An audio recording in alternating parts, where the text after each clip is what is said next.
Hey guys, Golic here. We want to thank Allstate for teaming up with the Golic and Wingo podcast this season. Allstate is also teaming up with fans across the country to let them know about the magic of mayhem. Mayhem during college football season is inevitable, be it good or bad. Whether it's a backup quarterback leading his team to a second-half comeback in the national championship game or the countless number of rivalries across the country, mayhem will definitely leave its mark. Simply put, mayhem in college football cannot be stopped. Unfortunately, it's not confined to the stadium. Fender benders on the way home, popped tires, cracked windshields, mayhem is everywhere. That's why I'm here to remind you that in those crazy moments off the field, Allstate is here to help. Leave it to me to cover the mayhem in the game, but stick with the experts at Allstate to cover the mayhem off the field. So get Allstate and be better protected from mayhem. For expert advice, call your local agent today. Are you hiring? With Indeed, you can post a job in minutes, set up screener questions, then zero in on your short list of qualified candidates using an online dashboard. Get started today at Indeed.com/podcast. That's Indeed.com/podcast. Hope your Monday morning is off to a good start. Glad you're sharing part of it with us, Golic and Wingo, ESPN Radio, and ESPN News. As always, we are presented by Progressive Insurance. All phone guests join us on the Shell Pennzoil Performance Line. You can get in touch with us a couple of ways, 1-800-Flowers.com Twitter feed, at Golic and Wingo, or you can call in, 860-506-5505, with the simple question, who won the weekend? And what a weekend it was. We finally got the NFL back. It was week 2 of college football. A few ranked teams. Some didn't live up. Georgia just really took it to South Carolina. And a ranked. Stanford gets a good win over USC, and the other ranked going on. Have more this weekend that we'll obviously get into, and we need to touch on college as well. That Clemson-Texas A&M game was, wow, what a game that was. But the NFL's first weekend, everybody hunkering down and watching them however you want to watch them. And we certainly had something we don't see an awful lot in the NFL anymore, especially in week 1. You have a problem with the tie? I have zero problems Pittsburgh with the tie. Steelers and Cleveland Browns, again, it's a 10-minute overtime now.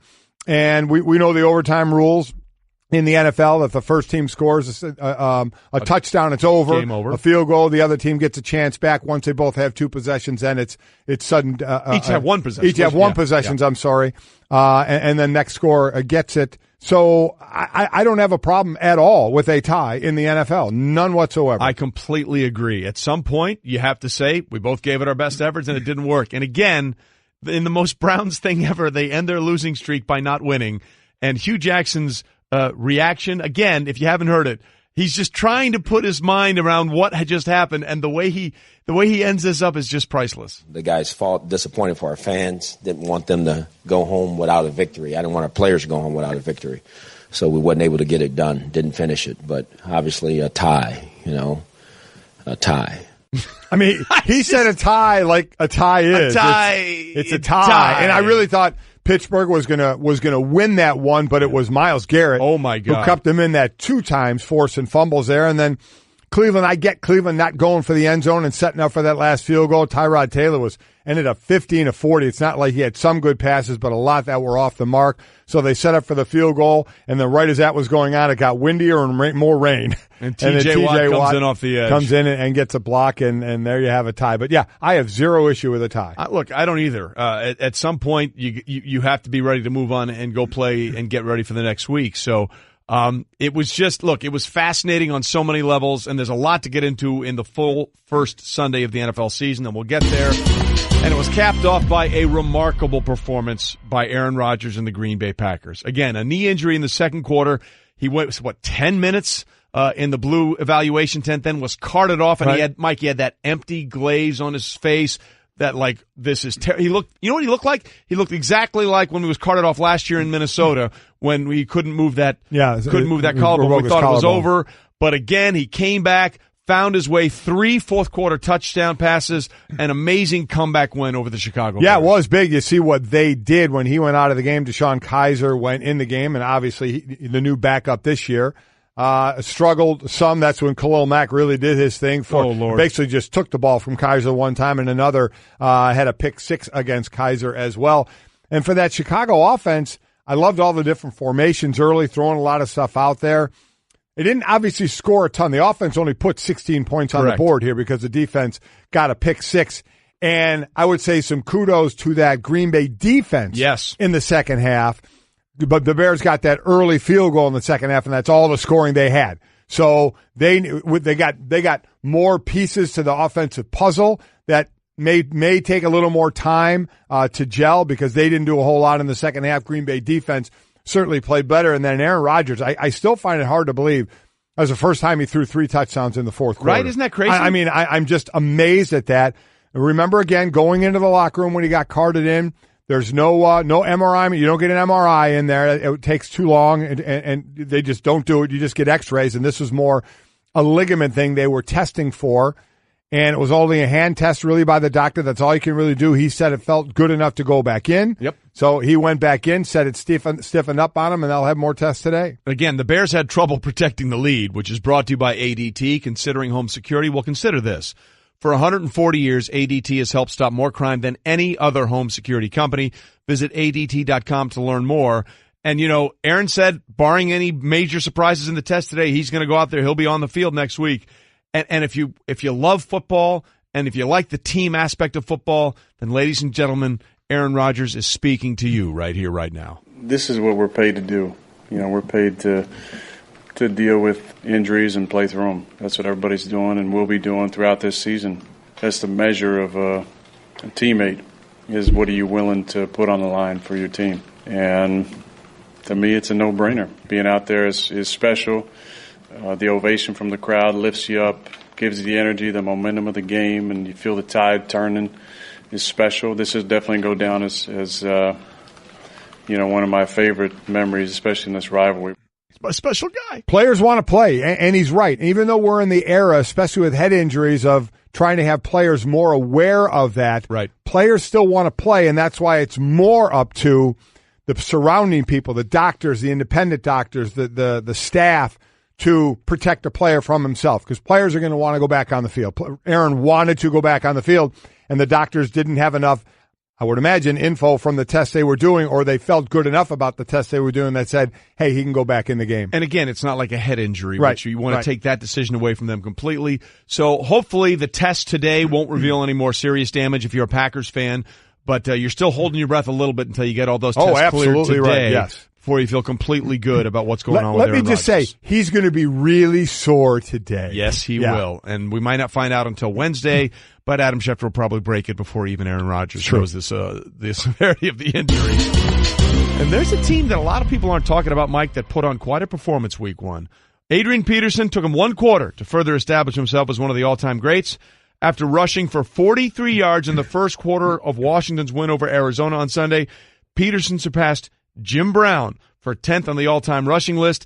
And I tell you, Washington looked really, really good, Mike. Adrian Peterson signed before week 3 of the preseason, 2 weeks before the regular season, and he had 28 touches in this game. He's a cyborg. 26 carries, averaging just under 4 yards a carry, and 2 catches, and he broke one of them for 52 yards. 2 catches for 70 yards. And you mentioned this before, and you're right. They have other weapons, like Chris Thompson. He's their third down back that's going to catch the ball in the backfield. He had 6 for 63. Jordan Reed, if he can stay healthy, he is one of the better tight ends in the league. So they do have the weapons, and I like their defense as well. I really, really like their defense. Alex Smith leading the way. He's a high completion type of guy. Doesn't turn the ball over. 2 touchdowns, no interceptions. But boy, Adrian Peterson. Now you saw flashes last year when he got to Arizona, and then it slowed down. So we'll see. We'll give a little bit of time, but boy, oh boy, the way you can work the different weapons in and out, but 26 carries right out of the gate for him. Very impressive. I'm telling you, Alex Smith is going to be a really good fit for what they want to do going forward in Washington. A lot of people talking about the Eagles and the Giants and the Cowboys. Don't sleep on Washington. They're going to be a very interesting team throughout this entire season. A real quick thing. The 26 carries, the second most of any running back in these games. The most, James Conner. There you go. Had 31 carries. Very, very cool on opposite ends of the age spectrum there, no question about it. And I don't need to play the music because I already did. Yes, you did. But the Patriots had a 24-6 lead over the Texans in the third quarter and held on for a 27-20 win over the Texans. And by the way, that's Bill Belichick's 251st regular season win, passing the hat, Tom Landry, for the third most all-time wins in the regular season in NFL history. This is perfect for Bill. Yeah. Turn your mic on. You are a Sensational. Deserved. This is perfect for Bill. 24-6 lead, and then you get outscored 14-3 the rest of the way. Yep. So Bill gets the win, Yep. and now he gets to coach these guys and tell them why they're all not good enough to win a Super Bowl, or maybe not even win the division, or maybe not even have a 500 record. Yeah. You know, that's what coaches do. You get the win, you are 1-0, but you find those. I've always said, man, that sometimes when you win, you get yelled at worse after a win by coaches than you do after a loss because of the points that your coaches want to make and how they want you to feel after a particular game. And there will definitely be enough. Really, there is for everybody in week one, save maybe for the Tampa Bay offense. Yeah. Where people are going to get yelled at. The defense, a different story for the New Orleans as well. But that's what Bill will do. He'll coach us. Even Tom Brady said after the game, listen, good win, but nowhere near what we can do. But a good win for them. And for Deshaun Watson coming back, that first start after missing most of last season, completes just 50% of his passes, did get sacked 3 times, 1 interception to go with 1 touchdown. Work in progress there again is getting those guys back on defense healthy again that missed a lot of time last year. Absolutely. Yeah, but what are you going to say if you're Dirk Cutter? We should have scored 50? Yeah. Tampa Bay, you know? Yeah. But how about Gronk? It recorded his 31st career 100-yard receiving game or more, regular season and playoffs, tying Tony Gonzalez's NFL record. Tony didn't have any of those games. Dude's ridiculous. In the postseason. Targeted 8 times, caught 7 of them for $123. Yeah, but he lost a fumble, so he'll get killed. How about it? Even he can't walk into there knowing he'll know that's coming. He knows what's coming. Yeah. He absolutely knows what's coming. All right, Golic and Wingo is presented by 1-800-Flowers.com. Nothing makes up for your football obsession like a surprise from 1-800-Flowers.com. To order a dozen multicolored roses plus an extra bouquet in a vase for just $29.99, go to 1-800-Flowers.com/ESPN. Obviously, we are fully immersed in football, and it's a big part of what we do each and every day. But there was a huge story on Saturday that we really have to get to, and it was the women's final at the U.S. Open, where congratulations to Naomi Osaka. Absolutely right. She was by far the best player on the court that day. Was. She took down Serena Williams in straight sets. But, Mike, there was massive controversy in that game where Serena Williams received a third code conduct violation, and by the letter of the rule, that means she forfeits a game. Right. She was going back and forth she had some racket abuse, and then there was she was accused of receiving some coaching from her coach, Patrick Mouratoglou, and that led to another point, and then she continued. She called the Carlos Ramos, the umpire, a thief, and that led to the third violation, which by the rule in tennis means you take a game away. Here is Serena Williams talking about what happened. I've seen other men call other umpires several things, and I'm here fighting for women's rights and for women's equality and for all kinds of stuff. And for me to say thief and for him to take a game, it made me feel like it was a sexist remark. I mean, like how he's never took a game from a man because they said thief. For me, it blows my mind. But I'm going to continue to fight for women and to fight for us to have equal. Like Cornet should be able to take her shirt off without getting a fine. Like this is outrageous. Okay, there's a lot to get into. Well, there here. is. And real quick, the WTA chief executive, Steve Simon, again, head of the WTA, released a statement yesterday brought to the forefront the question of whether different standards are applied to men and women in the officiating of matches. The WTA believes that there should be no difference in the standards of tolerance provided to the emotions expressed by men versus women and is committed to working with the sport to ensure that all players are treated the same. We do not believe that this was done. So Steve Simon is basically agreeing with Serena Williams. As you mentioned, there's a lot to this. Yeah. First, the coach, Serena's coach, coaching from the stands. Yes, and again, we had our Pam Schreider talk to Patrick Mouratoglou, who works with us, by the way, on all our Grand This is Slam. the coach. This is the coach, Serena Williams' coach. He works with us at Wimbledon, works with us at the Australian, and obviously was a part of our U.S. Open coverage. This was Pam Schreiber asking the question, were you coaching Serena Williams? Well, Patrick, I know you certainly didn't intend to insert yourself in the way that it happened. Can you describe the motion that you made that was interpreted by the chair umpire as coaching? Well, I mean, I'm honest. I was coaching. I mean, I don't think she looked at me, so that's why she didn't even think I was. But I was like 100% of the coaches on 100% of the matches. So we have to stop this hypocrite thing. Sasha was coaching every point too. It just, I mean, and it's strange because this chair umpire was the chair umpire of most of the finals of Rafa, and Tony's coaching every single point, and he never gave a warning. So I don't really get it. Okay, so let's be honest about this. Patrick Mouratoglou admitted, yes, he was coaching, which is against the rules. You're not allowed to coach in match at the Open. There are certain tournaments where they've started to allow some of that coaching, but in this situation, you absolutely cannot coach. And his excuse was everybody's doing it. It's kind of like everybody driving 80 and who gets caught. Yeah. If you don't get caught, you got away with it. If you get caught, then he got caught. Correct. So he got caught, and Serena got the violation for it, which basically this started it because she went to that chair umpire and she said, I don't cheat. Yes. You're accusing me of cheating. I'd rather lose than cheat. To which Patrick McEnroe, when he was talking about this whole thing, I heard him and said, this is where it started. He said the umpire could have started it right there by diffusing the situation and saying, Miss Williams, I'm not accusing you of cheating. Correct. Your violation is your coach was coaching you. I never said you were cheating. Patrick said he could have started to diffuse the situation then. He didn't do that. She was obviously upset. Then she breaks her racket. That's the second violation, and that's going to cost her a point. And then she keeps going at it with the head Carlos umpire Ramos. as she's sitting there, eventually calling him a thief and then costing her the third violation and the game. So the two sides of this thing. By the way, she got fined $17,000 for the three separate incidents. $4,000 for the coaching violation, $3,000 for smashing a racket. And by the way, she's responsible for her coach. Yes. She's responsible for her coach, even though the coach said everybody is doing it. $4,000 for that, $3,000 for smashing the racket, $10,000 for verbal abuse towards the umpire.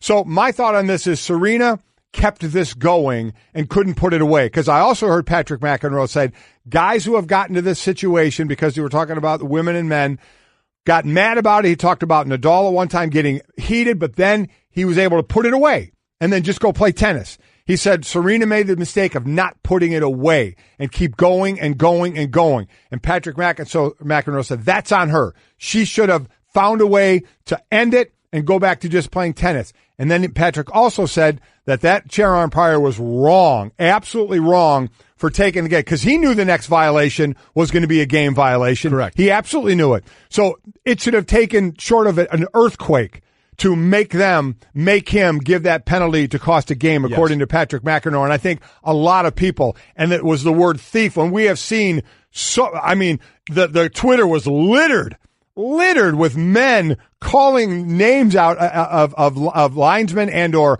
umpires and not getting anything for it. And Serena called this guy a thief, and it was the buildup of the tirade that cost her the game. Yeah, I think we need to be really clear about three things here in this situation.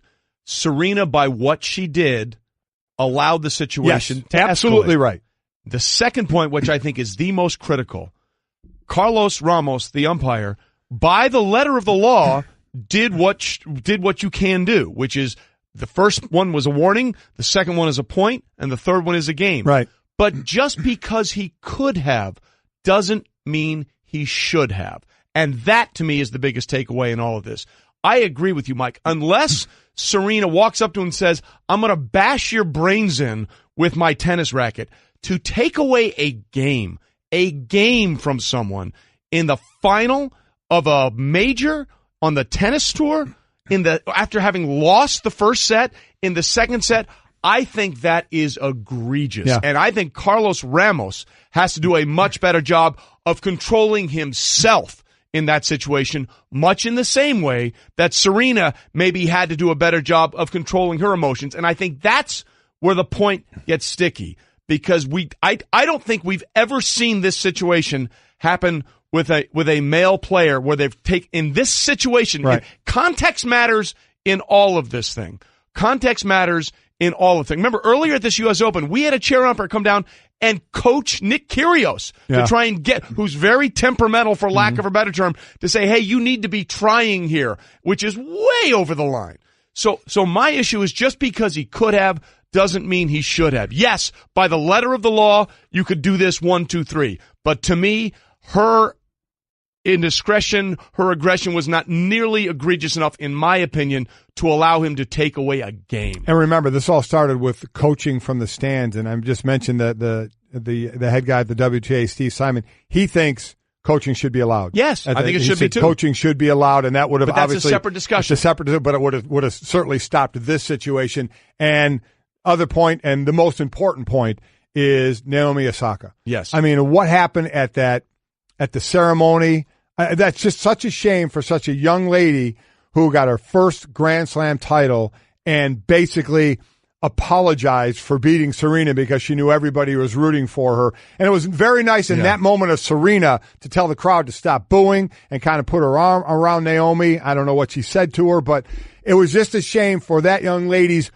brightest moment of her career, and hopefully there'll be many more, but it was the biggest, brightest at this point, was basically ruined by that situation. Yeah, and the bottom line, Naomi Osaka was by far the better player. Yes, she was. Without question, she was the champion. That is not debatable. Yes. Listen, Serena is the ultimate champion. I get all that, but I still think had that game not taken away, I think we're still looking at Naomi Osaka as the women's U.S. Open champion. And I thought the way Serena handled that at the post-match ceremony was very classy, and Naomi had this great reaction afterwards. She said, "You don't understand. It's Serena Williams. I mean, like, I've always wanted to play Serena Williams. It was very difficult. Right. I mean, once I got the competitor in me, I wanted to beat her, but, being up there and dealing with that, I thought she handled herself very, very, very well. And at the end of the day, that's the most important thing. She was clearly the better player. Absolutely right. Come Saturday night. So congratulations. And by the way, what I didn't know, I didn't know the check that came along with. It's a big one. $3.8 million she got for winning that. It's a big one. Holy smokes! There's a lot of controversy whether or not the champions' money should be that far weighted in tennis, and it should be more distributed down the line. But she don't care right now. No, she's cashing those checks, and I thought the way she handled it was really, really well done. It's time to join the millions of people that meet happy with Zoom video conferencing. Zoom gives you flawless video, crystal clear audio, and instant sharing across any mobile, tablet, or desktop device. But the best thing about Zoom? It just works. So ditch the distractions, join the movement, and meet happy with Zoom video conferencing. Visit Zoom.us to set up your free account today. That's Zoom.us. Zoom video conferencing. Technology powers your business, and technology changes. But chances are you're still using video conferencing that was wow 10 years ago, but feels more like whoa today. Ditch the choppy video and crappy audio and get back to wow with Zoom. It's the easiest, most reliable video collaboration suite, and it costs about a third of what you're probably paying now. Wow, not whoa. Visit Zoom.us to set up a free account today. That's Zoom.us. Zoom video conferencing.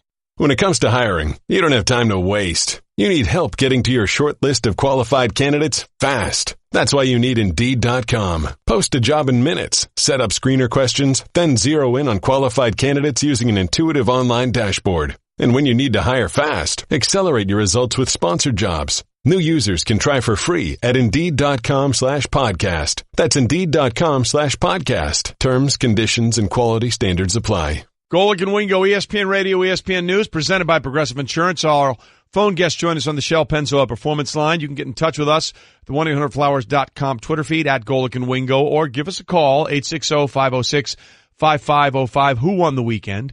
Golic and Wingo brought to you by Dollar Shave Club. Upgrade to shaving with a fresh blade whenever you want for a fraction of the price.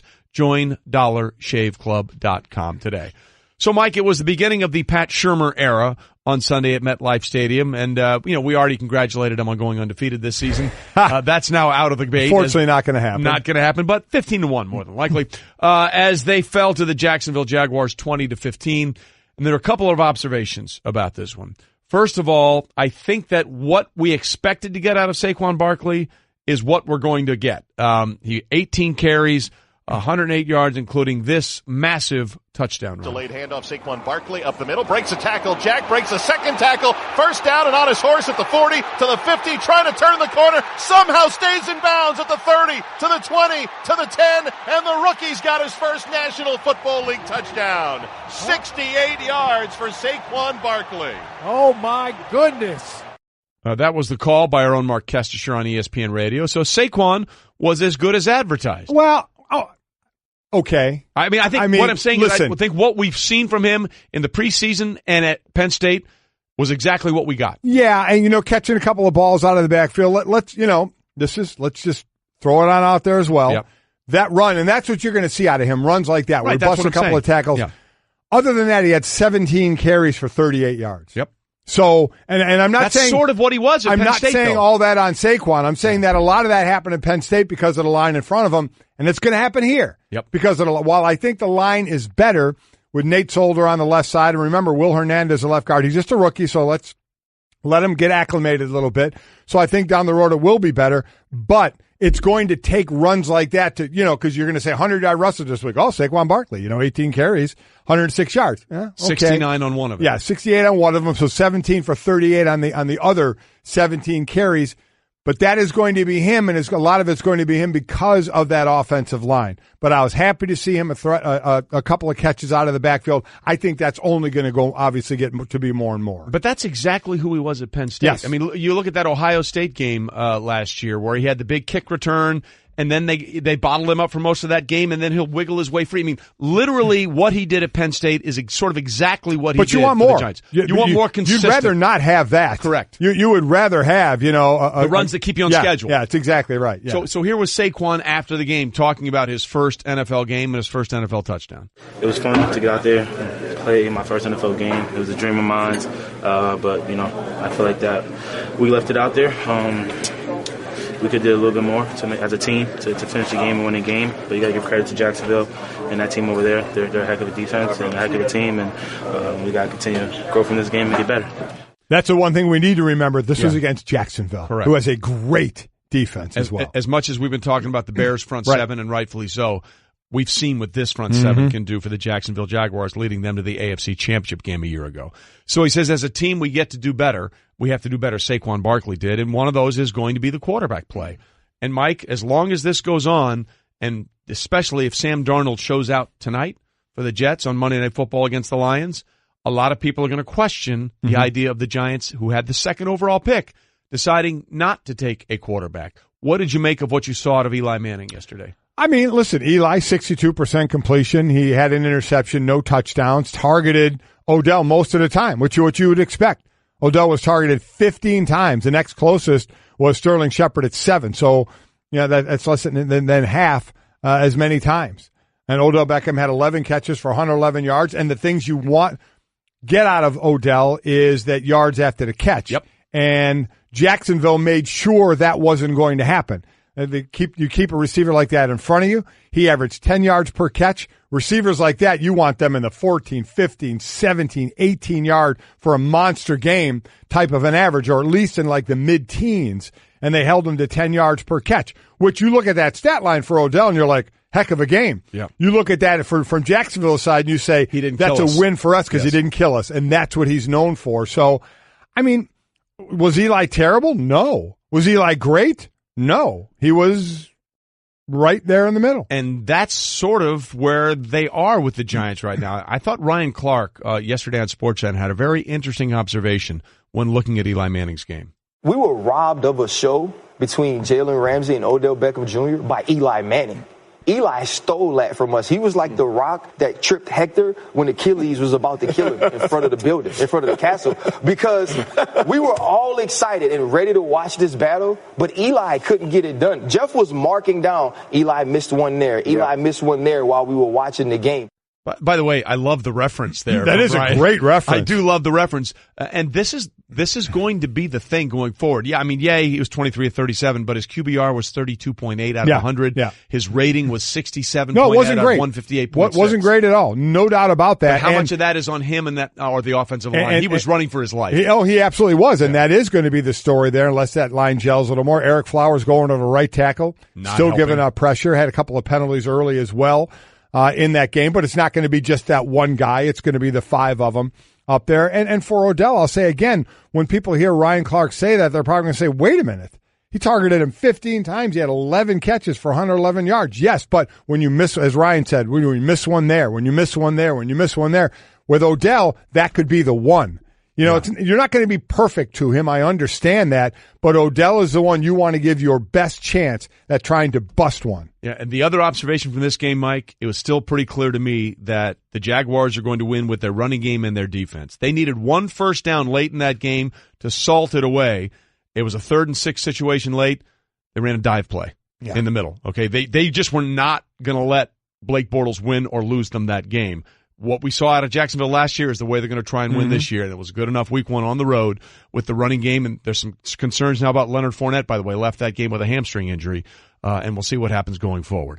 Support for the Golic and Wingo Show podcast comes from our friends at Rocket Mortgage by Quicken Loans. Let's talk about buying homes for a minute. Because of rising interest rates, there's a lot of unpredictability when it comes to buying a home these days. It's causing a whole lot of anxiety with folks. Well, our friends at Quicken Loans are doing something about it. They're calling it the power buying process, and here's how it works. Quicken Loans will verify your income, assets, and credit in less than 24 hours to give you a verified approval. This gives you the strength of a cash buyer.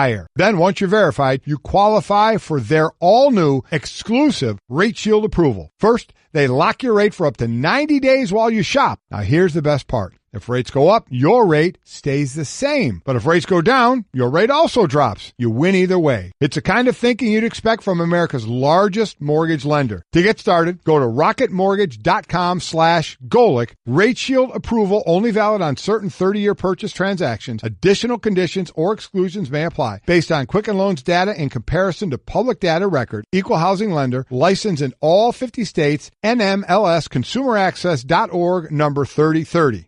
All right, Golic and Wingo with you, ESPN Radio, ESPN News. Again, get in touch with us. We'll have your voicemails later on today. Who won the weekend? 860-506-5505. By the way, they are playing at the BMW Championship. Yes, they are. Tiger Woods has just teed off on the first hole. Driver finds the fairway. So we'll see what happens. Again, Justin Rose has the lead here, and the happiest guy that they're playing is Jordan Spieth, because right now he's at 31st in the FedEx Cup points. And he needs some work to get inside the top 30 because the top 30 move on to the Tour Championship, which is a week from this coming weekend. We'll keep you updated throughout the day. But it was quite a weekend, Mike, in college football. We had some great games, some beatdowns, and some unbelievable performances. And late Saturday night, I don't know if you stayed up to watch it, our guy, Herm Edwards, was wired up for Arizona State's big game with then 15th ranked Michigan State. And when you wire up Herm Edwards, you want magic, and you are guaranteed to get magic. This was Herm, the last message to his team before they took the field. Leave it on the grass, man! Leave it on the grass! Leave it on the grass! That's right up there with you play to win the game. And they were down early, Mike, in this contest, but they hung in there. They came back. They got a big play from their big play wide receiver and then kicked the field goal for at this point, defining win in Herm Edwards' young coaching career. Yeah, the last drive just to get him down in the field goal range. That's all Herm Edwards told his quarterback. Just get us close. Just get us in the position to get the field goal. We do the rest. They do it. Time expires. They win the game 16-13. One of only 3 games in the top 25 that were one-score games. Wow. This was the weekend of the blowout. Yeah. And so there were 3 games. A lot early in the season. There was that one. That was 16-13. There was a game I was at. Notre Dame and Ball State. Notre Dame did not look good. They played like they were playing a lesser opponent. They played down to their opponent. Congratulations to Ball State. They put up a heck of a fight coming into Notre Dame with the battle that they did. And that was a one-score game, 24-16. Ball State was trying to get that last touchdown, 2-pointer to try and tie it up. And the other one was number 2 Clemson against Texas A&M. What a game that was. Turned out to be 28-26. Texas A&M was a 2-point conversion away with like 40 seconds to go. There were all kinds of stuff that went on. That went up. This is the one where Clemson went up by, I think, like 15 points in that game. They're still using the 2 quarterbacks with Bryant, and they bring in the young kid, the freshman Trevor Lawrence, but it was Bryant who led him to a couple of touchdowns in the third quarter. That opened up a bit of a lead on him, but you got to give a lot of credit to that quarterback for Texas A&M. Kellen Mond threw for over 400 and threw it for 430 yards in this one. He was fantastic in this game. With a couple of minutes to go, it looked like they were going to get that touchdown and try and get that 2-pointer when Courtney Davis caught a ball, but he got tackled and the ball knocked out of his hand and fumbled it through the end zone, and it was a touchback. Went to review. It was kind of tough to tell, but the ref stayed with that after review, said it went out. It was a fumble, went across the goal line and out of the back. So Clemson got the ball, but A&M got another chance. They scored 46 seconds left to go.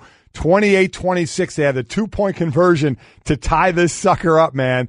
And kudos to Clemson. They pick it off in the end zone. No good for Texas A&M, but a lot of fans of Texas A&M chanting Jimbo Fisher's name as he was going off the field. This was a big game, even though it was a loss for them. brand new coach, monster deal at $75 million he's making over his tenure there. And to stick with what many feel is the one team that can really push Alabama this year, maybe one or two teams, Clemson with that everything, especially defensive line. Texas A&M was right there with them, right there at the end. By the way, Clemson now 8-2 in its last 10 games against SEC opponents. Clemson's also now an FBS best, 23-4 in one possession game since 2011. They are 10-2 since 2016, and that stat speaks to coaching in my mind, Mike. It speaks to coaching and building a preparation and a program of expecting to win late games. You mentioned the touchback. Is that the worst rule in football? I'm not a big fan of that rule. That's two. You are a professional. That's two. The good news, if you do it third time, you get to leave. I just turned it off to cough a little bit, and then you asked me that question. I went to answer it right away. No, that's okay. I feel it was a setup, but that's all right. I'm not a monster fan of that one. I'm going to be honest with you. I mean, extra. You're right there. You're there to score, and you lose a ball out of the end zone. I mean, I'm sure one of the things that it's the possibility or the thought process is fumbling into the end zone, right? You know, even though depending on the down, who has to recover it, but then fumbling out, losing possession. Because basically you're telling people don't try. You know what I mean? Because you're trying to extend the play, get in there, and you always tell your players to do as much as you can. Now, I'm saying that with not having a really good solution on what it would be if it isn't a touchback. I mean, what do you do? Because I don't know, because it could happen when you're on the 1 yard line or when you're on your own 1 yard. They had a 99-yard catch and run, and somebody hits you right in the 1 yard going in, and you fumble it out. You lose possessions. I don't know what the alternative would be. Yeah. So I that's where I could use some help saying, okay, because we're just sitting here saying we don't like it without any kind of solution for it, which is bogus. Yeah, it's completely exactly bogus, right. but we don't like it. We're calling ourselves out for it, but there's just something about it that just doesn't feel right. Yeah. But again, Texas A&M got the ball back. They scored. They still had a chance for a 2-point conversion to tie this thing with 40-some seconds to go, which meant that probably would have gone to overtime. Yeah. It just seems like we're heading towards the inevitable with a couple of these things already. I feel pretty. Things could change, but right now, if I said to you, prop bet, you're going to have Alabama, Clemson, and Georgia as three of the teams that are in the playoffs. You tough to say no to that. Right? I mean, that game, Georgia, I mean, we had the guy that came on and picked for us on Friday. David Fleming or something like that, whatever his name was. And he said he was going to take South Carolina. David Edwards. Going to take South Carolina. Brian Edwards. That guy. He's probably happy. Fleming does play-by-play for us. He's probably happy we didn't get his name right since it was such a he called that one South Carolina outright. Yeah. And it was an outright whooping at 41-17. Yeah, I would feel pretty secure in saying those three teams. Ohio State this week plays TCU, number 15. It's the last in the suspension for Urban Meyer. He's with them again all week during practice. He's just not there on game day. So that's one of the bigger games this weekend. But, I feel pretty secure with the top three, Alabama, Clemson, and Georgia right about now. I feel like we're already at 2 weeks into the season looking for that fourth and final slot. Here's the other thing. By the way, the coaches poll is out, and Arizona State and Herm Edwards has snuck into both the AP top 25 and the coaches poll. They're 25th in the coaches poll. Right. Guess who's 24th? Who? Michigan State. Didn't they just beat him? Exactly. Come on, guys. Be better than that. Coming up, we'll keep the football weekend going with our next guest because it's always a weekend with him. Remember when you couldn't order a ride at the press of a button? Or get online without hearing this? Or get Domino's delivered to over 150,000 unexpected outdoor locations? Wait, what? Introducing Domino's Hotspots. You can finally get pizza delivered right to the beach, the quad, or the dog park. Not at home? Not a problem. Find a Domino's hotspot near you and get 2 medium 2-topping pizzas delivered for $5.99 each. 2-item minimum. Handmade pan pizzas will be extra. Ask for this limited time offer. Prices, participation, delivery area, and charges may vary. Restrictions apply. Visit Domino's.com for details on Domino's hotspots.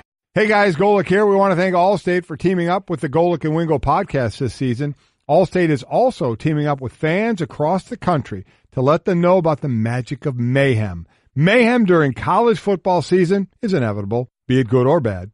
Whether it's a backup quarterback leading his team to a second-half comeback in the national championship game or the countless number of rivalries across the country, mayhem will definitely leave its mark. Simply put, mayhem in college football cannot be stopped. Unfortunately, it's not confined to the stadium. Fender benders on the way home, popped tires, cracked windshields, mayhem is everywhere. That's why I'm here to remind you that in those crazy moments off the field, Allstate is here to help. Leave it to me to cover the mayhem in the game, but stick with the experts at Allstate to cover the mayhem off the field. So get Allstate and be better protected from mayhem. For expert advice, call your local agent today. September means one thing, football. Before you head to the stadium, make the switch to Pennzoil to make sure you get the most out of your drive. Pennzoil Synthetics give you complete protection for top engine performance so you can get to every game on time. Make the switch to Pennzoil today. I'm not going to lie to you. I could listen to Hugh Jackson say that a tie twice all day long. He's trying to find a way to get there mentally about what it means. We all are, actually. A tie. Golic and Wingo, ESPN Radio, ESPN News. Welcome in. Glad you're with us. Hope your Monday's off to a great start. We are presented by Progressive Insurance. All phone guests join us on the Shell Pennzoil Performance Line. Again, coming up later this hour, who won the weekend? You can call in and tell us, and we'll get to your voicemails later. Are you for sure already saying Herm? I'm not going to give away my vote. Okay. I'm not giving away. How dare you, sir? Right. How dare you, sir? Ask me to reveal my vote before premature. Time. Yeah. Right. By the way, that disembodied voice you hear is none other than our own Jeff Saturday, our ESPN NFL analyst, joining us in studio, giving us the straight talk. Brought to you by Straight Talk Wireless. Best phones, best networks, no contracts. How we doing, big boy? Fantastic. I was a little premature as well. I hadn't been introduced, and I was already on. How about that? You already you couldn't wait. Just wanted to start speaking. Yeah, and by the way, I'll see you later on this afternoon. We're doing NFL Primetime. You got it. Later on, you, me, and Hasselbeck. Nice. We'll be there going forward, so we're looking forward to that. We'll get your thoughts on Aaron Rodgers in a minute because you played your last season in the NFL with him. Yes, sir. And your thoughts on what you saw from him last night. But quickly, let's get through a couple of things and what's trending. By the way, they are playing right now at the BMW Championship, the final round at the Aronimink Golf Club just outside Philadelphia. Again, Justin Rose has the lead, but Tiger is off to a great start. He birdied the first hole to get to 12 under par, and he has birdied 13 under par, and he's a perfect driver in the second hole, so he is well underway. Justin Rose, by the way, if it has to be ended, the weather delays things too much, Justin Rose will be the winner, and that's a bummer for Jordan Spieth because right now he's 31 on the FedEx Cup's points list, and the top 30 move on to the Tour Championship. So basically, at least half the players in the field would have to complete their final round in order to take the tournament into a 6-day. So if half don't get there, then it's just going to end with Justin Rose as your 54-hole leader and winner, and that would be bad news for Jordan Spieth since the top 30 move on in 2 weeks to the final tournament for the $10 million, and he is 31st right now. So he's going to hope they play. He's going to hope they get it in and to move up at least one spot so he can be in line in a couple of weeks. Exactly, because again, they have this weekend off, and then you have the Tour Championship at East Lake, as they always do every year. Basically, go ahead. Sorry, no, Bryson DeChambeau, Rose, Justin Thomas, Dustin Johnson, Tony Finau. If any one of those wins in 2 weeks, wins a tournament, they win the $10 million. Right. How about that? Yeah, it's a nice prize. You win the $10 million. Hey, you win $10 million. Yeah, nicely done. Yeah, well done. Billy Haas, a golfer who not a lot of people know, but he won once, and a buddy of mine met him somewhere, and he said, "What do you do?" He said, "I'm an independent contractor." He is. And he said, "You have a good year?" I said, "Well, I won $10 million." And then it finally clicked in who he was. So, good job. I played the music, so we don't need to do it again. No controversy in the men's final at the U.S. Open as Novak Djokovic just steamrolled Juan Martín Del Potro in straights, 6-3, 7-6, 6-3 to claim back-to-back majors after going over 2 years without winning one. It's the third time, Mike, that he's won both Wimbledon and the U.S. Open in the same year. I'm trying to, off the top of my head, how old is Novak? Do we know? He's just north of 30, I believe. He's just north of 30. Yeah. I'm looking really, really quick. He was born in 1987, 31 years old. So he, as you just mentioned, is tied with 14 majors with Sampras. Yeah. Nadal has 17. Yep. Federer has 20. Yeah. When all is said and done, who has the most between Federer, Nadal, and the Joker? I think if Federer wins one more, I don't think anybody's catching him. Well, just one more? So you think 21 is the number? I think 21 might be the number. Okay. Look, it's Joker's possible. sitting at 31. Yeah. I mean, in his 30s, but still just in 31, and we're seeing how the guys in their 30s are playing. Yeah. Look, Nadal, he's won 11, I think, French Opens. So, 11 of his 17 have been on one thing. So it's a little more difficult for him to win on the other surfaces because he's so specialized in clay. So and that's why. And he's 32. He's only a year older than Joker. He's got a bunch of knee injuries. He does. He had to pull out of this U.S. Open with a knee injury. So you say Federer still ends up with the most? I would still bet Federer because I almost lean to the Joker, man. Djokovic and what he's doing, how well he's playing. Of those two between Nadal and Federer, I might go towards Djokovic of those two simply because of the knee issues that Rafa has had. It's interesting though, right? Yeah. I didn't think anybody would ever catch Pete Sampras. Yeah. When Federer got to 16, we're like, that's crazy, and then he stacked on 4 more. just because. Interesting. Yeah. Just because he wanted to. So that's what's trending, but let's get to the guy who's always trending. It's our own Jeff Saturday. And again, I'll be with him later on today on NFL Primetime, but you've spent your last year, all those years with the Colts, you spent your last year up in Green Bay with Aaron Rodgers. So were you in any way surprised by what you saw last night with him coming back from being carted off the field and leading them back to that fourth quarter? Yeah, absolutely. I was surprised. I was surprised. Listen, anytime you see a guy get on the cart, you are not thinking, you're not thinking that the white towel coming out swinging above your head when the second half kicks in. I will say this, though. Once he was on the field, you could feel he elevates everyone around him just because of what he can do. And his teammates are looking him in the eye, understanding he can barely put pressure on his left leg. He's fighting through this thing, and he's still out there slinging this thing around. Let me tell you something. That inspires guys. I mean, set aside how much money the guy just got paid. His leg is killing him, and he's coming out, and he's still all in with us. Man, and he's showing up and making plays. And by the way, he wasn't early on. He got rid of the ball pretty quick. Then he started holding it after he got called for intentional grounding. Right. Once that play happened, man, he was like, "Look, I'm going to take shots," and it was impressive. You watched how calm, how poised he was in it. And then let's just say this, man, his receivers, whether it be Adams, whether it be Allison, whether it be Cobby making the play at the end, those guys made some nasty plays after they caught That's it. The thing. It was absolutely impressive all the way around. And one of the ways they can do nasty things after they catch it on where the ball is. Yes, sir. And Aaron Rodgers isn't hanging him out to dry, isn't making him turn, twist, go low. He's putting it right in stride. And as far as the injury, I was just trying to, and you maybe take it further if you want to explain to people, in this day and age where players are protected a little more and held out more because if you see something definitive with the knee, as I said, there's no MRI machine in the locker room. So it's all just really the doctors moving that knee around. So a lot of it falls back on the player. Absolutely. Saying, okay, it hurts a little bit and sore, but I'm good to go. I'm good to play because he's going to be sore as hell today. And God knows what that MRI will reveal.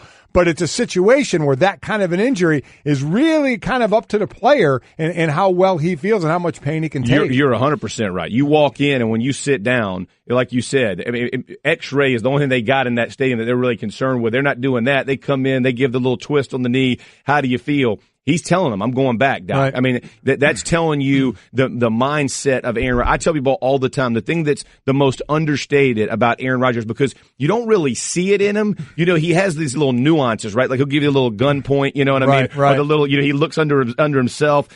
He wants to cut your heart out, man. I mean, he is about the business of dominating people, and he loves making throws and making plays that no one thinks he can make. And so when he's hurt and he's a wounded animal like he was, he's coming out. And the next thing you know, man, he's putting the ball, like you said, right in stride. It's not he's barely getting it done. He's out there. It's just a heroic. He is still performing at a level that no one believes he can get done. And listen, for everything else, man, the Bears tried, right? I mean, they brought on the last play to Cobb, they bring the blitz. Now, I think Matt got confused. Either the Mac or the backer got confused. When the back went out, both of them chased him. If one more guy comes in, he didn't have that much time to move to his left.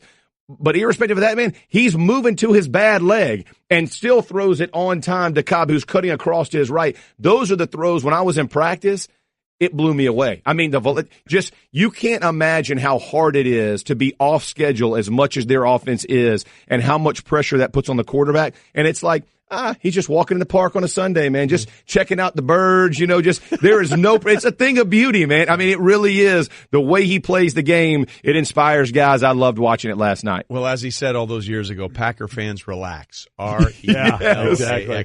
They'll relax after the MRI today. For sure. We'll find out. It's trending, as Jim Furyk likes to say, but let's just make sure we get through that MRI first. I'm kind of wondering, because most of your career was snapping the ball to Peyton Manning, and then you did have the year with Aaron. Is there a difference? What's the biggest difference of those two guys? Two guys that obviously are walking into the Hall of Fame. You got to snap to both of them. Is there one is completely on schedule? I mean, Peyton is type A. Like when the guy comes out of his break, the ball's going to be there. He doesn't have it was never a velocity game for his arm, right? He was going to put it where it needed to be placed before the guy ever comes out of his break.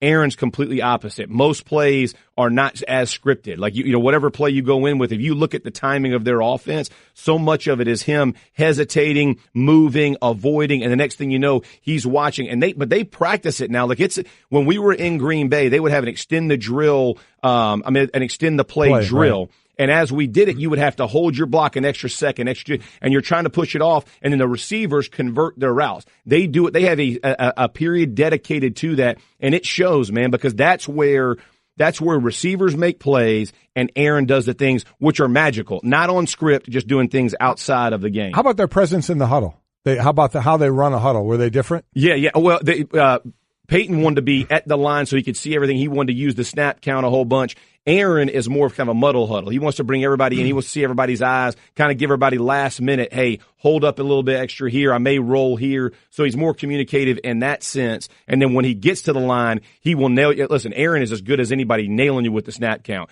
His voice inflection, man, and the minute that you see any movement, he wants the ball, whereas Peyton did not. He wanted to draw him off sides, but he didn't want any free runners. Aaron wants to be able to avoid that free runner and throw that ball 75 yards in the air to somebody. He's going. Just a little toss, man. They took that away this year. Did you see there was a couple plays like that where the offside's a hard count, but they're blowing the whistle. Yeah, they're stopping them. They're stopping it out, much to the chagrin of the quarterbacks. Hey, sorry, guys, you can't have everything your way. Exactly. Hey, D-lineman, salty. Seriously? Everybody's salty in here. Throw the defensive bone every once in a while. Offense sells tickets, Golic. Good gosh, whatever. man. Oh, he landed on him a little bit. Throw the flag and eject him. That was dirty. Listen, those Myles Garrett, that is, if you talk about the biggest quarterback who can, what are you going to do to Ben Roethlisberger, man? The guy will shuck off half the football team. I just want to say, my point on those had been Dunlap the same way, Garrett. These guys, when they're landing, they're putting their hands out. Right. It's not like my buddy Clyde Simmons who would tuck, suck, and drop.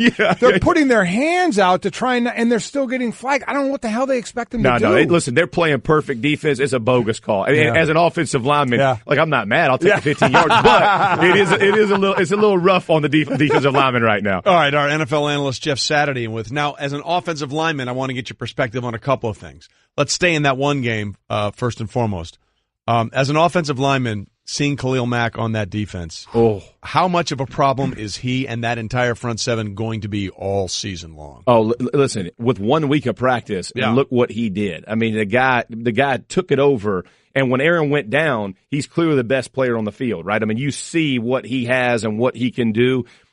And listen, here's the thing that makes him unique. His rush to power. So when he's going to speed and then transition to power, he's extremely strong, right? But he can do it the other way. He can power you, and then when you go to sit your hips down, he'll rip around you, and he can still accelerate to the quarterback. So, and you saw his awareness last night, the strips, all the different things that he has. The guy is a unique talent, and what he's going to bring to the Bears, he's going to allow their back end to progress much faster, because when you're putting pressure on, all of a sudden you can be a little more aggressive on the back end. And you saw a little bit of that last night. And again, this is week one, man. He's got a ton to work on. Again, not every call is going to be perfect. Not every defensive they ran was awesome. But listen, the guy is absolutely a legitimate factor, and he's an impact on the game. And I guarantee you last night they had calls on plays that were the Matt call. Because when I played in Green Bay, we had a Peppers call where we were sliding to Peppers no matter where he was. 2-jet, 3-jet, it didn't matter. Wherever he is, go help your guy. I guarantee you they had some of that going on last night as well. Some dominant pass rushing performances by Mack, by Von Miller, by Myles Garrett, by T.J. Watt, who led the way with 4. So all pretty impressive on that side. Talk about the locker room for the Pittsburgh Steelers now. James Conner just has a huge game for him. He has as many total yards as Le'Veon Bell had last year. So, and we saw in that first touchdown all the old linemen really be extra exuberant for sure. to Conner. Conner's no doubt about that. So what do you think the atmosphere is like in that locker room, and then when Le'Veon Bell walks back in to that locker room? Well, first of all, I think they were way out of line. I'm just going to say that right now, to ever talk about Bell's contract. 100% agree. Right? Did that shock you as much as it shocked us? Absolutely. You just don't go there. No, Stunning. You do not go there. So I didn't like that at all. Let me just say this because everybody's going to talk about Conner, and the guy played fantastic football. Yes, he did. It's still not the same impact as Le'Veon Bell in the backfield. And I'll just tell you, because I'm going to talk about it on prime time today, but you will see Cleveland could play a lot of cover 2, which means you're going to allow them to run the football, right? Fans may not understand what that, but that means you're taking a guy essentially out of the box, and you're going to put them over the back end to stop, AB and Ben Roethlisberger, and you're going to allow the run game to be efficient. Basically, what he's saying is when you have the cover 2 back there, you're saying, go ahead and run the ball. Exactly. We're going to cover your guys. Go ahead and run the ball. When Le'Veon Bell's in there, that's you're right. less apt to do that, correct? And let's not talk about when Bell's in the backfield and they motion to empty, and all of a sudden you have a defensive, a personnel group in there that has to match up with a running back as opposed to Switzer being in there from UNC, by the way. But a Switzer in there. They traded twice this offseason, by the way. Well, let's not go there. So, but as you're looking at it, your personnel, your groupings are completely different because you're not afraid of the running back. And then what Bell can give you over the middle when he chips a guy, because he's as good as there is in picking up the blitz. He chips a guy. Next thing you know, he turns around. So whatever you want to say about Bell and his contract and all those things, Connor did play fantastic. And he's going to be a great back for the Pittsburgh Steelers. I'm not trying to minimize what he did. Bell being there would have helped them win that game. Yeah. I'm just telling you, I don't care what anybody else says. I'm telling you, it changes, it impacts whether you're a fan and you love him or hate him. His impact was felt by the Pittsburgh Steelers because their offense can't be exactly what it was and as productive as it would be if Bell were in the game. All right, Jeff Saturday here with us. Let's break down a couple of other things. The Giants tried to reshape their offensive line. Saquon Barkley did what basically did in college. He gets bottled up a lot, then he makes the big play. Right. Obviously, they're going to want him to be more consistent in those 4, 5, 6-yard gains going forward.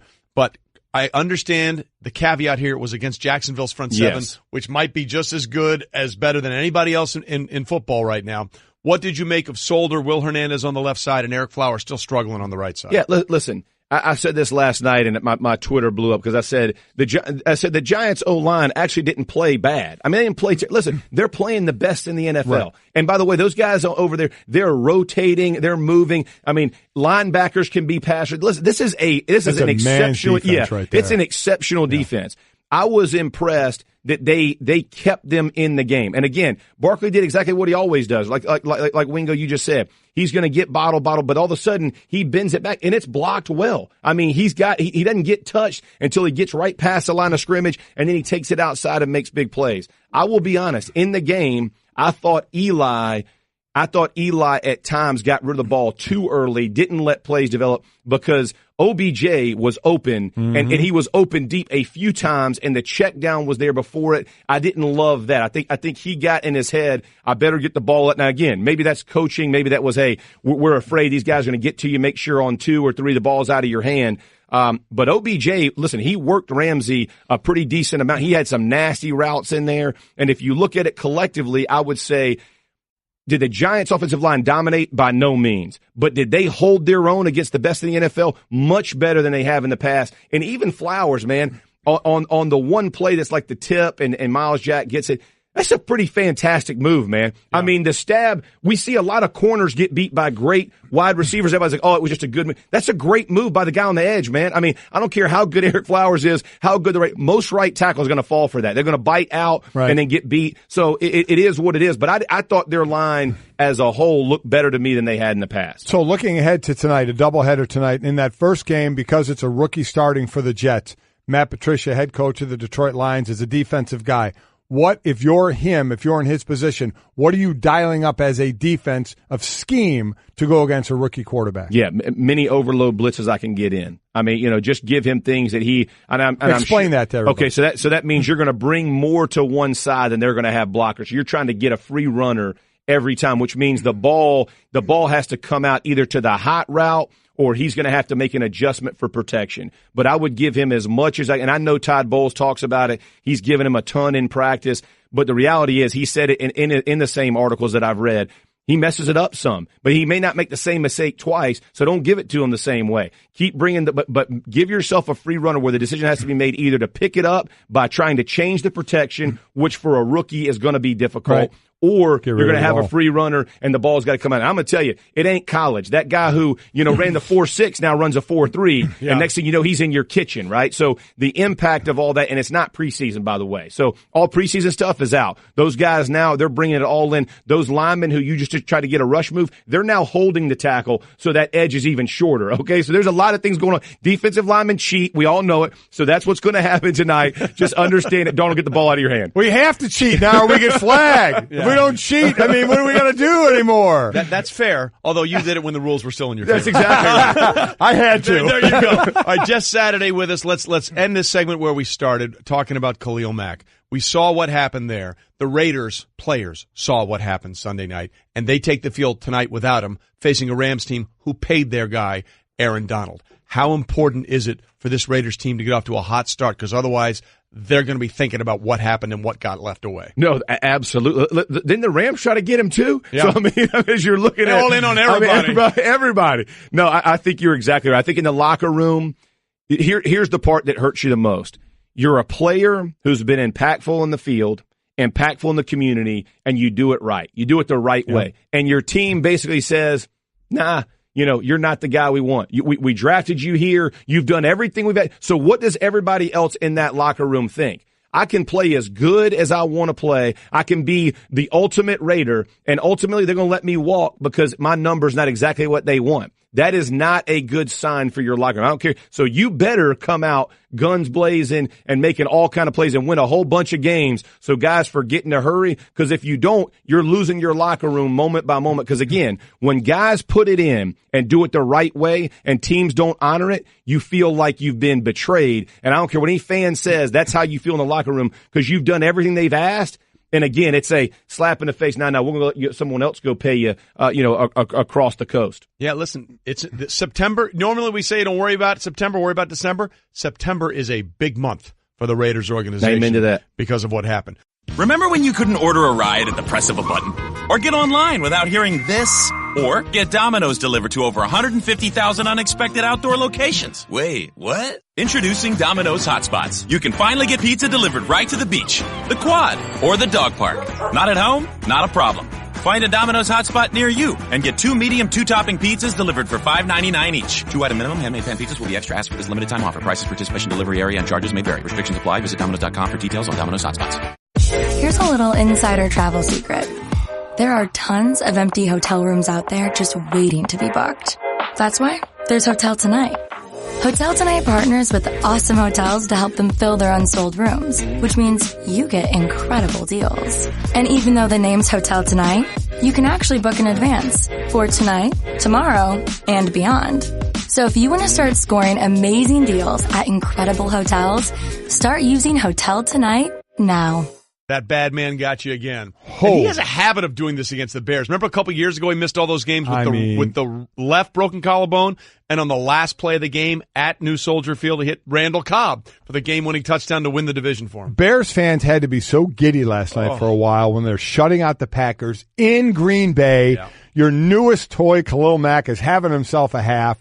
Your offense is somewhat moving the ball. I mean, again, they didn't move it a ton, especially in the second half. And then you had to be just thinking to yourself when you see Aaron Rodgers running back onto the field. I don't know. Okay, are we ahead too much maybe? Yeah. Maybe we have a good enough lead, but there's a little bit of trepidation here, and then that turned to heavy drinking. The fourth quarter that was absolutely unbelievable. And again, they're waiting the test today before they find out they're completely in the clear, Packer fans, with Aaron Rodgers and that knee. All right, so we got 2 more games to fill out the week 1 of the regular season, and they're both Monday Night Football games. And we're delighted to be joined now by our newest Monday Night analyst, Jason Witten, joining us on the Shell Pennzoil Performance Line, taking synthetic motor oil performance to a whole new level. Make the switch to Pennzoil Synthetics today. Jason, good morning. Thanks for being here. How nervous are you getting ready for your first regular season Monday night game in the booth? Good morning, guys. Yeah, I feel like a rookie all over again, I mean, I'm anxious. I'm excited. It's been good to watch ball all week, week 1, study it on tape. And so it's great to watch the games yesterday. And hey, look, it's hype galore out here in Oakland, man. Been a lot of talk. So it should be a lot of fun in the black hole. And I'm excited to be joining the Monday Night Football team. Like football, getting that first hit out of the way, into the booth, get that open out of the way. Exactly. and then you're rolling along. Well, before we look ahead to the games tonight, let's look back, and we were just talking about Aaron Rodgers. And so let's discuss him, not only from the Green Bay side, but the Chicago side. Again, Chicago didn't light it up offensively, but it really, really got shelled in the second half when Aaron Rodgers came in to bring him back. So give it from both sides there. Yeah, well, I like what Chicago's trying to do. I mean, Matt Nagy's putting that system in. You can see the effects he's having on that offense. They did not light it up. it's a work in progress. I think he has that type of ability, though, as a coach. You can see his imprint on the game plan. And then Khalil Mack, that first half, man, my goodness, he looked like he's worth every penny. And he comes in there, I mean, rushing the passers, playmaking ability. But I'm like you guys, when you saw Aaron Rodgers coming back off that cart and jogging back on that football field, I mean, my goodness. I mean, the guy is just a golden god out there throwing that football.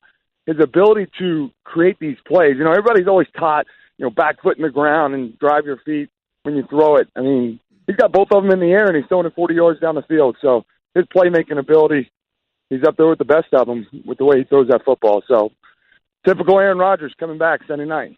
This Monday Night Football preview is brought to you by Ford Transit, built Ford tough, as our newest analyst, Jason Witten, is with us. As you said, Jason, you and Joe are in Oakland for the Black Hole, the Raiders-Rams game. With what we saw with Khalil Mack Sunday night and what he was able to do, how much pressure is there on John Gruden and the Raiders, in your opinion, to get off to a hot start so a lot of the folks in that locker room, players for the Raiders specifically, don't start thinking, hey, we could have won games if that guy was with us? Yeah, well, I think, you know, for 7 months, the fans out here have been hearing about the hype. And then it's all the talk since the Brinks truck left and dropped off that $100 million for him. But then I think that honeymoon ended last week when that trade happened. And, you know, the players in the locker room are aware of it. But I think for John, when he got in here, he said, this is a complete rebuild. And he knows he has time to do it. I don't think he looks at it as a player or two away. So I think he knows it's going to take time. He needs to add those players. He didn't feel like Khalil wanted to be here. He wasn't certain that he was going to show up. And I think one of the things he does like, though, is his quarterback. I think it's a big reason why he took this job. I think expectations and the pressure, it's going to come. For him, he's just trying to get his football team, it's a veteran group, come in there and play his style offense. So I think we're going to see play action. He's going to try to establish the run, hand that ball off to beast mode, a little bit more traditional old-school ball with 2 running backs, a tight end, and then he's going to take his shot. So he's got a tough Wade Phillips defense he's going to go against tonight.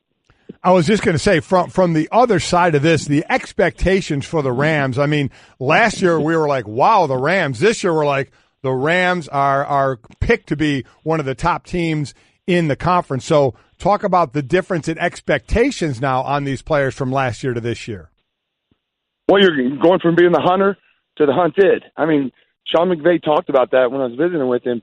I mean, the whole mindset, he came in, took over the worst offense in ball, and now he's got the best. And so the expectations have changed.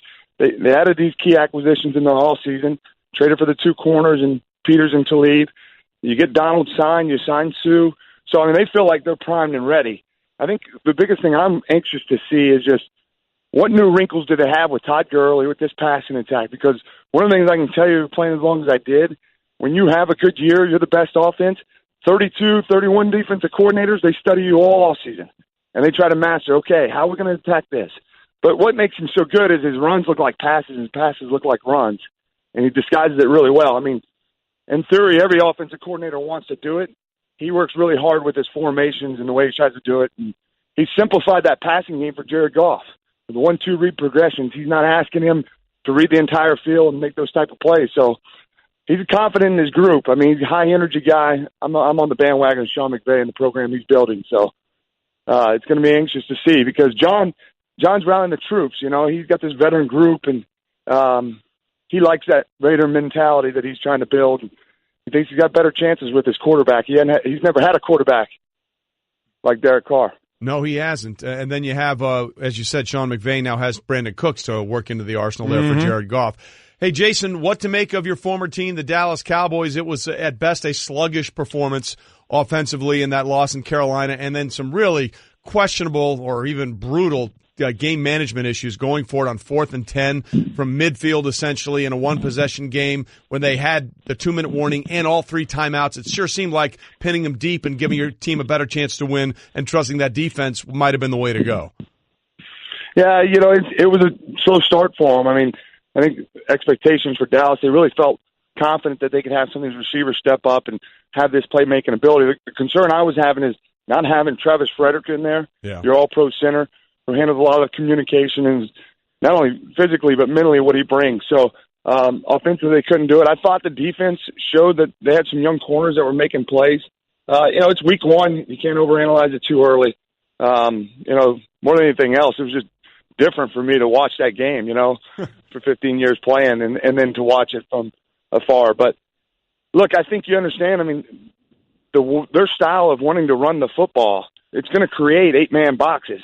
People know how good Zeke Elliott is. They're going to bring that safety down and try to defend it. And so those all script plays, trying to be able to get down the field, explosive passing game, they're going to need that to make a push. All right, we'll see what happens tonight, and we'll see what happens going forward with the Cowboys. Jason, thanks for being with us this morning. We look forward to talking to you all season long, and best of luck tonight. We'll be watching. Thanks, Jason. All right, appreciate it, guys. You got it. Jason Witten, newest in the booth. Ewan Almonds versus where did I park my car? Right now you're wondering if your car was on B7 or G11, or maybe it rhymed with orange. And with all this honking, the car alarm trick's no use. But then, like an eagle spying its prey, you see the sensible sedan that you call Lucky. Triumphantly, you pop your trunk just like you popped those almonds in your mouth. It's thanks to those 6 grams of energy-giving protein that you've mastered this maze. High five yourself. You've earned it. California Almonds. Own your everyday, every day. Hey, who won the weekend? Obviously, Aaron Rodgers. Holy. You went from giving up on the Packers season with that knee injury to all of a sudden, we're back, baby.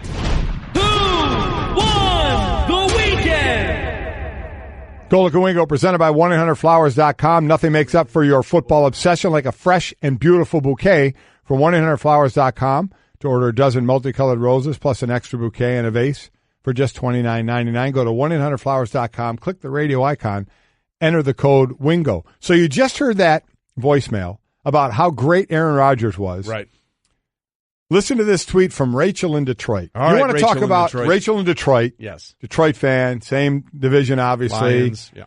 Do you want to, when you just can't get past someone's great because they're in your division or you just don't like them? Yep. This is what Rachel said. The NFL kills me overhyping Aaron Rodgers. There was nothing special about what Aaron Rodgers did last night. The Bears defense stopped playing along with the holding the refs allowed Green Bay's offensive line to get away with. Facts. Rachel. Rachel. I don't even know what to, and listen, your fandom gets in the way of reality a lot of times, and I'm going to give Rachel the benefit of the doubt on that because Rachel, I'm going to disagree with you a little bit. Just a little? On everything basically you said there, but I understand your fandom may be getting in the way of that. Look. But holy smokes. Look, come on. We just had Jeff Saturday in here. And let's be clear, the 2 quarterbacks for most of his career that Jeff Saturday took snaps from or gave snaps to in his career, Peyton Manning and Aaron Rodgers. About that. So I'm going to say, Rachel, just for you, he may have a better working of knowledge of what defines greatness at the position, and he gushes over Aaron Rodgers. So don't take our word for it. Take the word for it for the guy who gave the ball to both Peyton and Aaron Rodgers. He knows what he's talking about and just how great Aaron Rodgers is. Without a doubt. Without question. So, Rachel, we love you. We appreciate your fandom. Yes, we do. We appreciate and celebrate your fandom, but understand the blinders that comes with. And that makes me understand fandom even more. Yes. When you can make comments like that. And remember, fan is short for fanatic. Yes, it is. Okay, we are presented by Progressive Insurance. All phone guests on the Shell Pennzoil Performance Line, but it's time for Who Won the Weekend. Here are your nominees. Naomi Osaka, who, yes, won the Women's U.S. Open title despite all the controversy surrounding Serena Williams. Novak Djokovic, who steamrolled Delpo in straight sets to win his 14th Grand Slam title, third most all-time. Aaron Rodgers, sorry, Rachel in Detroit, with the 3 touchdowns in the fourth quarter. Tyreek Hill, who, by the way, his first 2 touches were touchdowns. Unbelievable. On Sunday, and I think we looked it up, scored 4,658 fantasy points in ESPN regular scoring. Ryan Fitzpatrick, 5 total touchdowns, 4 throwing, 1 rushing, 417 passing yards in the Bucs' big win over the Saints in New Orleans. Herman Edwards guided ASU to an upset over 15th-ranked Michigan State. Kentucky beating Florida for the first time since 1986. Clemson, because they hung on and found a way to get a tough road win at College Station. And peace between Drake and Meek Mill because they quelled their beef. Didn't Drake bring Meek Mill up on stage, I believe? Yes, at a show in Boston. Doesn't Drake have? I love how Drake too. Doesn't he put the basket, a hoop, like in it on his stage, and lets a fan come up and shoot like what would be equivalent to a half quarter? That's pretty cool. Next person to do it. Yeah, pretty cool thing. I do like that. But yeah, the beef's over there, so that's all good. Okay, and So who do you like? Who won the weekend? And there's still a beef between Cardi B, who threw her shoe at Nicki Minaj. I mean, so that's trouble. Ultimate there. sign of disrespect in some countries when you throw a shoe. That is true. Mine is not going to be the NFL, not going to be in the entertainment industry either. Mine is between Naomi Osaka, who won the U.S. Open in Kentucky, for breaking that 31 game streak, and they did it in the swamp. I really, really want to lean toward them and give them this, but it is tough for me not to go for Naomi Osaka. And what she did, she was the better player, and all the controversy that went on with Serena Williams, where she played better than Serena. It was difficult for her in the ceremony afterward as well. It's her first first Grand Slam won, and to do it against her idol. Naomi Osaka, to me, won the weekend. I thought it was just fantastic the way she played and then how she dealt with that entire situation. It is hard for me to disagree with you there because all the things that surrounded her in this, it kind of reminded me of when Kanye West stole the Grammy stage and Taylor Swift was just sitting there like, what am I supposed to do? Happened? Yeah. How is this happening to me? Yeah. I thought the VMAs, that's what it was, VMAs, sorry. So I sort of felt like that, but I thought the way she handled the whole thing, absolutely true. I cannot disagree with you. But you're going to. I'm not disagreeing. I know, you're just going another way. I'm going with my guy because you know what? Leave it on the grass, man. Leave it on the grass. A lot of people scoffed when Herm Edwards went back into college coaching for the first time in decades. Never been a head coach in college before. Oh, can he relate to the players? Please. The one thing Herm can do is relate to people. Down 13-0 in that game, comes back with a huge statement win early in his Arizona State coaching career. 16-13, wins as time expires with a field goal. By the way, basically channeling his own words. You play to win the game. And because of that, Arizona State is ranked 23rd in one poll, 25th in another. My guy, Herman Edwards, to me, won the week. Good for him. This week they play San Diego State, which did a good job stopping the run of Stanford a couple of weeks ago. And then they're at number 10, Washington. Then it gets difficult. Yes, it does. This next week will be a tough one for them, too, at San Diego State. Absolutely. Okay, tomorrow we'll have a reaction to the double dip of the Monday Night Football games, and we'll also speak with Paul Feinbaum and Joe Thomas, who may have cursed the Browns, by the way. Hey, we can't play golf today, but I'm still going to try and go. Leave it on the grass, man. Leave it on the grass. We'll see you tomorrow. Unbelievable. Remember when you couldn't order a ride at the press of a button? Or get online without hearing this? Or get Domino's delivered to over 150,000 unexpected outdoor locations? Wait, what? Introducing Domino's Hotspots. You can finally get pizza delivered right to the beach.